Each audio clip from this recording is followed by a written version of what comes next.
বাংলা চলচ্চিত্রের কিংবদন্তি নায়িকা ববিতার জীবনে যেমন ছিল অবিশ্বাস্য সাফল্যের ঝলক, তেমনি ছিল অবাঞ্ছিত বিড়ম্বনার অন্ধকার দিকও। একসময় এমন এক ভক্তের উৎপীড়নে তাকে ভীষণ ভোগান্তির শিকার হতে হয়, যিনি শুধু তার ব্যক্তিগত জীবনই অস্থির করে তোলেননি, বরং তাকে বাধ্য করেছিলেন মামলা পর্যন্ত করাতে।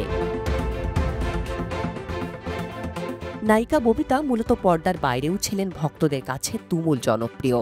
তার প্রতিটি পদক্ষেপ, কোথায় যাচ্ছেন কিংবা কার সঙ্গে সময় কাটাচ্ছেন, সবকিছু নিয়েই মানুষের কৌতূহলের শেষ ছিল না। কিন্তু এই ভালোবাসার উচ্ছ্বাস কখনো কখনো অসহ্য রূপ নেয়। ববিতার ক্ষেত্রেও ঠিক সেটাই ঘটেছিল।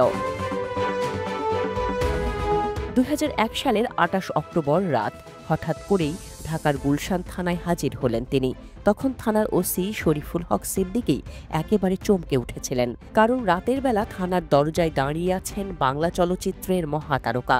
ববিতা একটি লিখিত অভিযোগ জমা দিলেন। তাতে বলা হলো, এস.এম. জহিরুল আলম নামের এক ভক্ত দিনের পর দিন তার জীবন অতিষ্ঠ করে তুলেছেন। লোকটি শুধু ফোনে অশালীন কথা বলতেন না, বাসার সামনে দাঁড়িয়ে থাকতেন, যত্রতত্র অনুসরণ করতেন, এমনকি গৃহকর্মীদের মাধ্যমে দামি উপহারও পাঠাতেন।